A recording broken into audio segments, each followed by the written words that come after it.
You're listening to the Simply Vegan podcast, the show that's all about making veganism easy, fun and accessible. Brought to you by the team at Vegan Food and Living, the UK's best-selling vegan magazine. You can catch us every Tuesday and every Thursday. But before we get started, don't forget that you can try our best-selling magazine, Vegan Food and Living, for just 99p by visiting veganfoodandliving.com/podcast or using code podcast when you order with us. You can choose between a print or digital plus membership and receive the latest issue to your door or to your device, along with easy access to thousands of plant-based recipes in our fully searchable digital magazine archive. Join us today and make cooking delicious vegan food that much more exciting by visiting veganfoodandliving.com/podcast. Today's episode, we're joined by Paula Benedi from Synergize Nutrition. We're going to be discussing how a plant-based diet can help heal us from common illnesses, combat inflammation, boost gut health, and help us live long, healthy lives. Hi, Paula. How are you? Hello, I'm very well, thank you. How are you? I'm good, yeah. So you're an integrative health practitioner and a certified health coach. What does that involve? It's a bit of a mouthful, isn't it?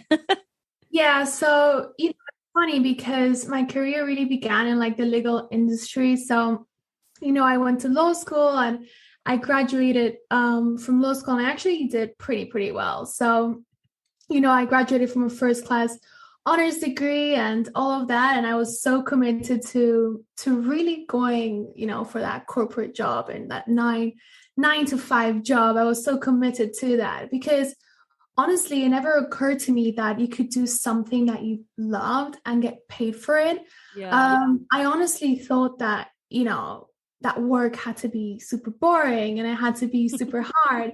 So I was going, for that corporate job. But then really what happened is that like the change in career happened when I started to experience a lot of health issues. So when I was studying law, I started to experience a lot of inflammation. So that, a lot of chronic eczema, cystic acne. I mean, my hair was falling in, clumps, like a lot of brain fog, fatigue, a lot of digestive issues. Like I used to eat and I used to bloat so much, constipation, weird neurological symptoms, like so much going on. So I went to the conventional medicine route, the GPs and like the conventional doctors. And I went to the best dermatologist in London, like, in Harley Street, because even though I had a lot of health issues, I really wanted to figure out like the skin to it because I was very self-conscious about it. Like it was what was affecting me the most.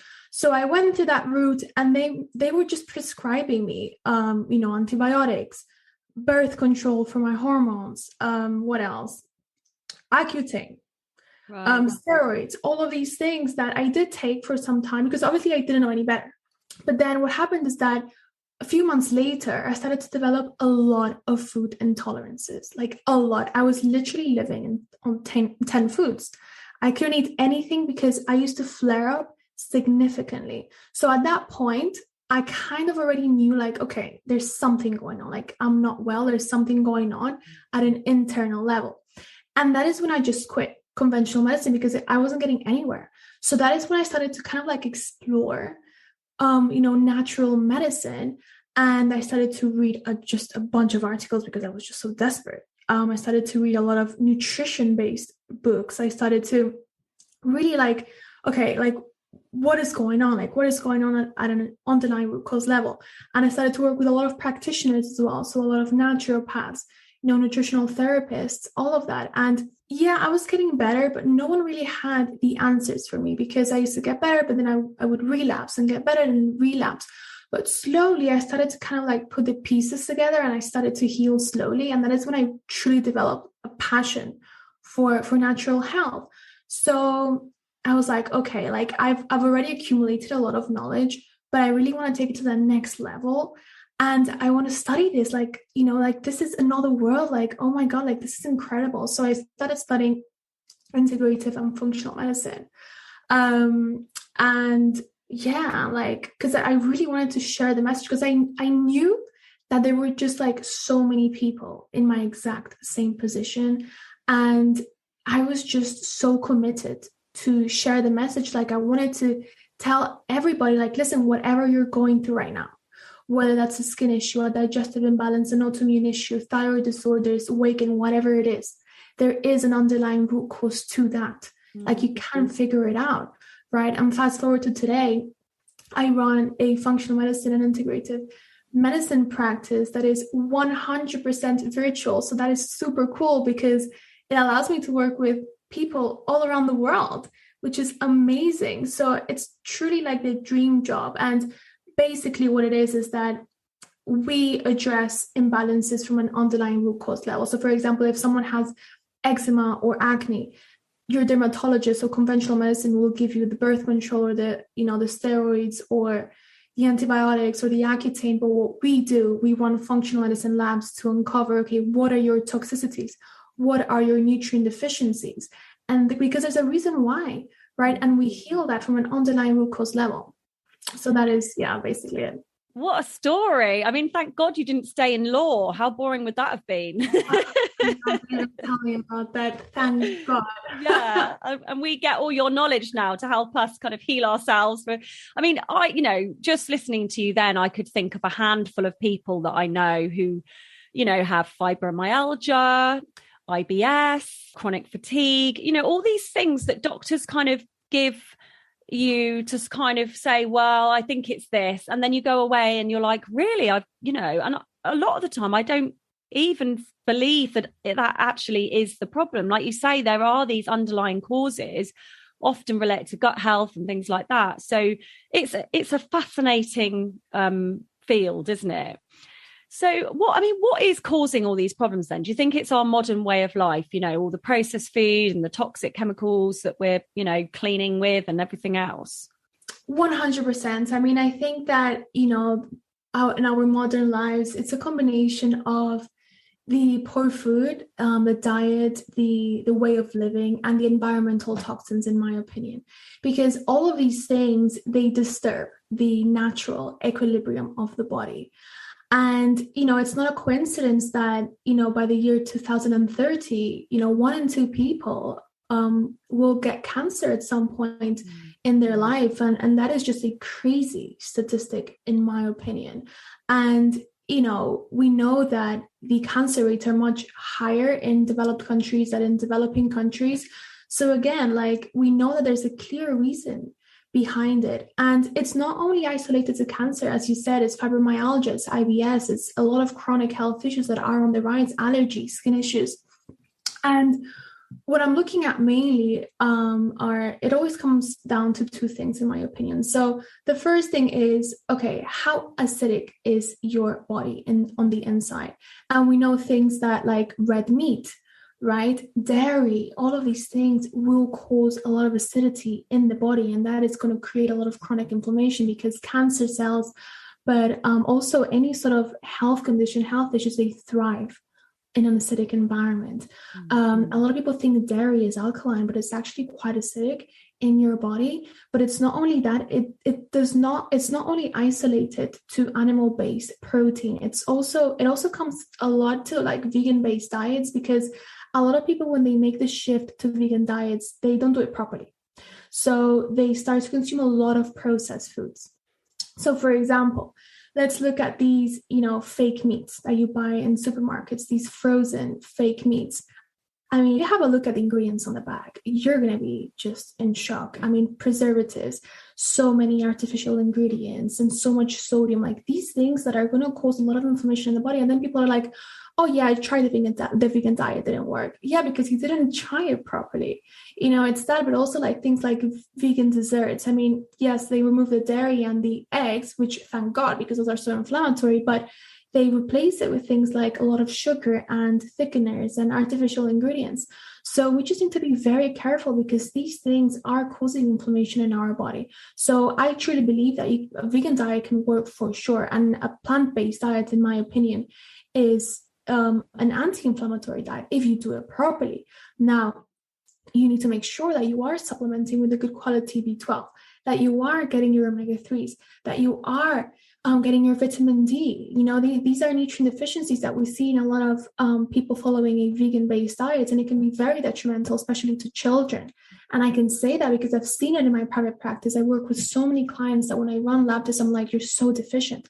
Protein intake as well. A lot of vegan-based people are not really getting their protein intake. So you can do it for sure, but focusing on whole foods, your beans, your lentils, your hemp hearts, your chickpeas as a form of protein, you know, staying away from processed foods, that's just so important, that it's going to create so much inflammation. So that's one thing. But also another thing that I'm seeing a lot in our modern way of living is stress.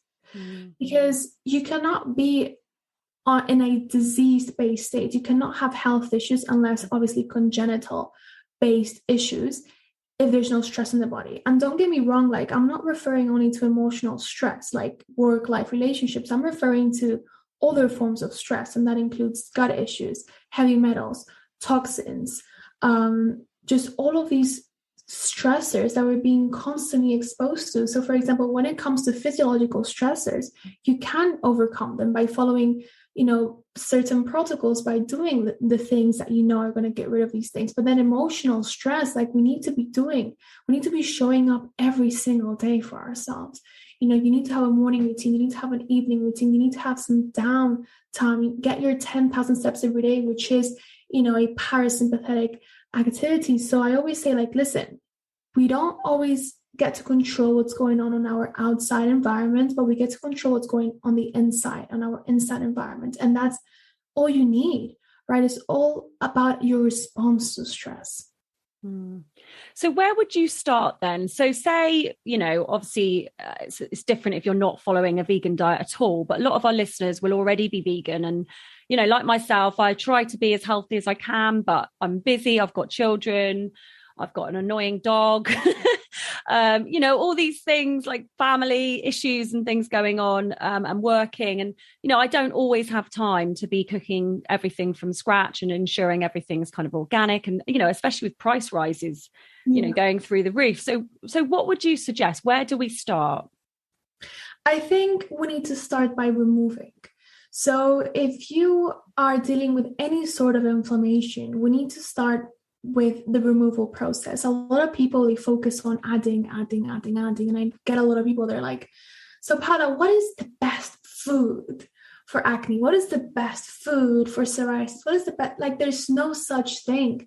You need to first remove, right? So you need to get rid of, you know, first, I'm guessing obviously your audience is fully vegan. So if not, they're probably making the shift. So they are already starting to get rid of those inflammatory foods like the red meat, the dairy, the eggs, all of those that we know are very inflammatory. But then we need to get rid of all of those inflammatory foods as well that I was mentioning, like the processed food, you know, the refined sugars, the processed meat, fake meats, all of these things, and start introducing more whole foods, more anti-inflammatory. So things like, you know, making sure that you're getting your 7 to 9 servings of fruits and veg every single day. And I get it. Not everyone can buy organic. I completely get it. I totally understand.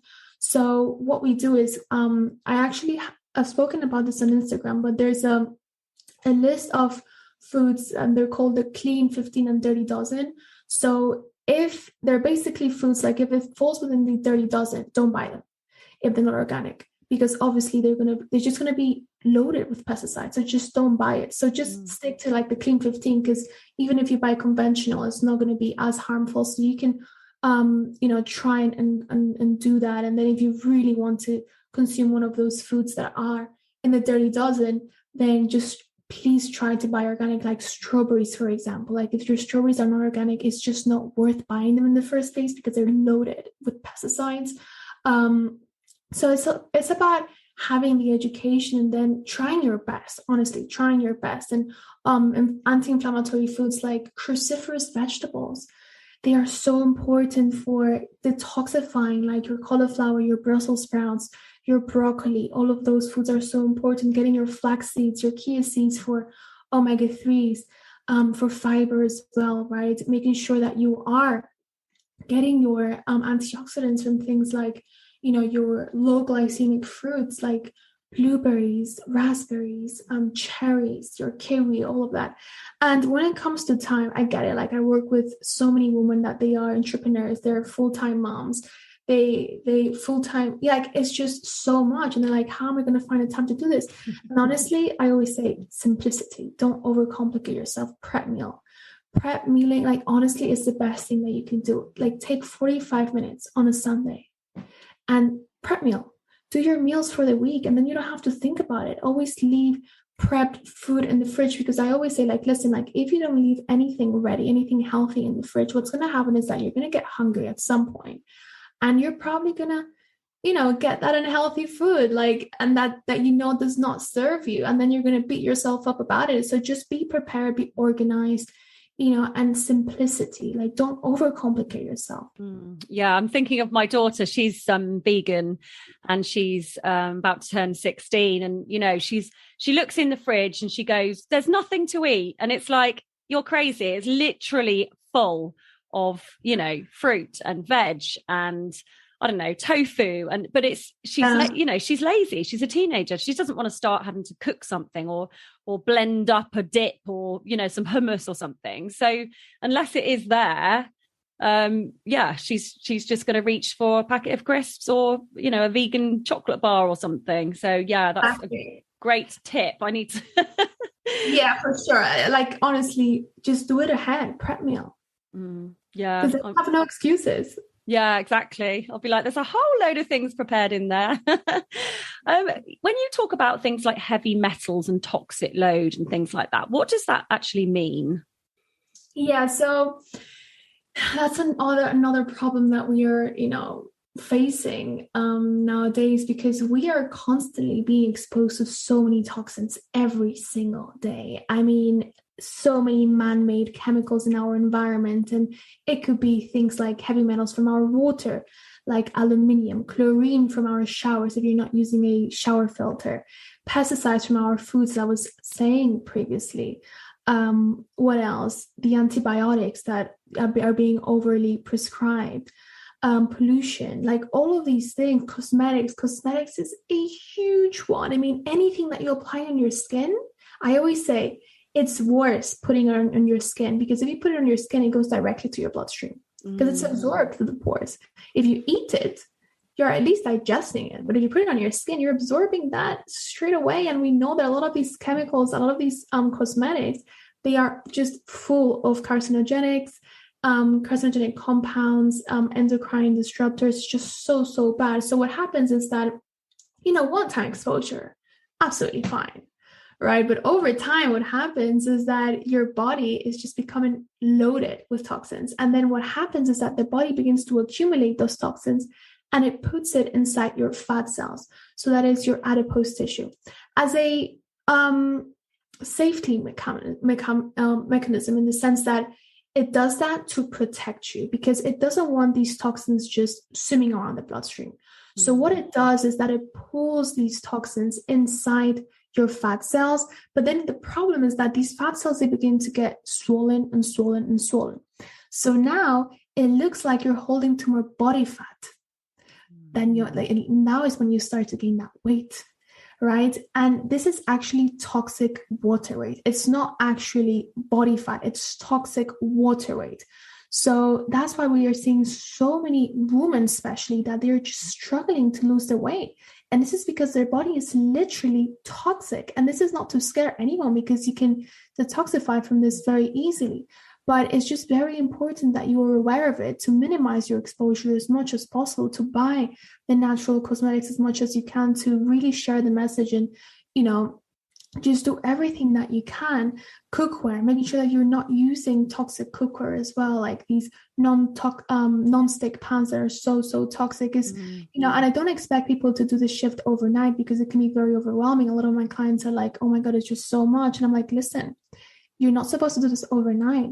It's, it's a journey, but it's about doing your best.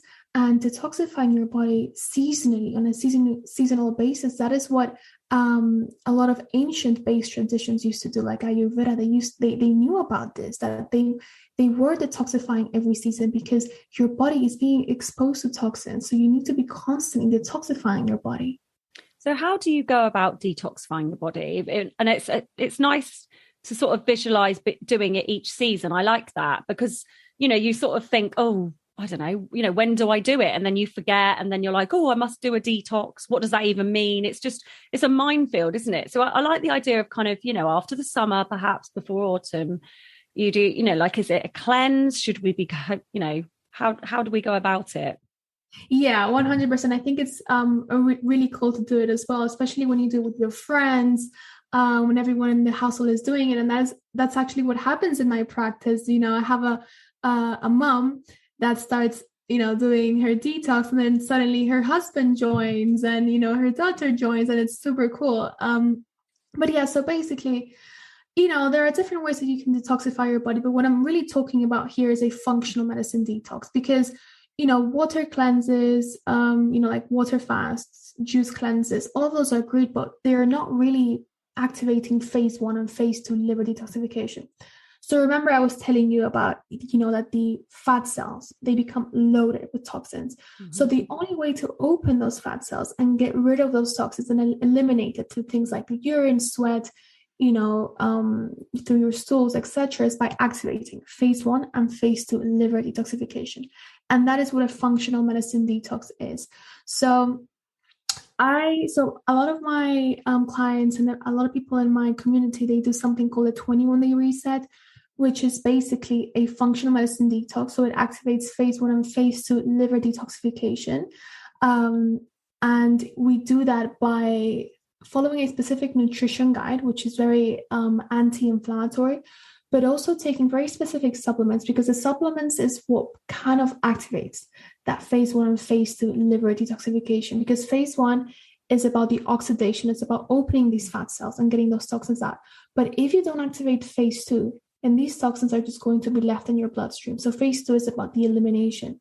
So the 21-day reset, it implements like a nutrition guide. It implements a, lifestyle practices that you can do, and these supplements as well. And there's a lot of information online as well that you can do. You just type functional medicine detox, and there's just so much information on it. But again, like you can do it. And I really encourage everyone to do it. I always tell, people in our community, like, listen, the first time that you do a detox, try and do it for 21 days. And that is why I call it the 21-day reset protocol. And then after that, every season, a 7-day, that's all you need. Honestly, that's all you need. Okay. So what kind of supplements? Obviously, you offer the courses via your website, don't you? It's Synergize Nutrition. So yes. Anyone who's interested in actually doing it and getting all the support that you offer, they can go to your website. But yeah, what kind of supplements are you talking? Like turmeric and things like that, or? So it's truly a blend of supplements. So for example, we have our good quality, multivitamin and mineral support that is going to provide you with a lot of the phase 1 nutrients that you need. But then we have all of the sulfur-based amino acids. So things like L-carnitine, NAC, lysine, and just a dozen of different sulfur-based amino acids, and also a lot of phytonutrients and a lot of anti-inflammatories, like you were saying, curcumin. So again, instead of having people buying, 40 different supplements, just really buying, 3 or 4 supplements that contain all of those blends, all of those nutrients that you need to activate phase 1 and phase 2 liver detoxification. Okay. God, it's fascinating, all this. I love it. I just, yeah. In another life, I think I'll be a nutritionist, but I haven't got time. So I know you're a fan of at-home testing, aren't you? What does that involve? So it's like doing, like if you go to the doctor for a blood test, is it that kind of thing?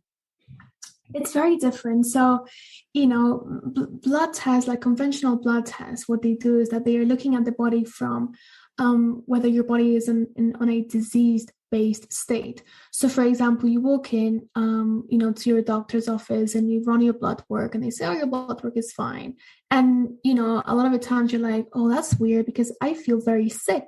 How is my blood work all fine? And the reason is that they're not looking at the underlying root cause imbalances. So for example, not only that, but their ranges are very off as well. So they're not looking at your cortisol 4 different times in the day to look at your stress levels. They're not looking as to whether you have candida overgrowth in the gut.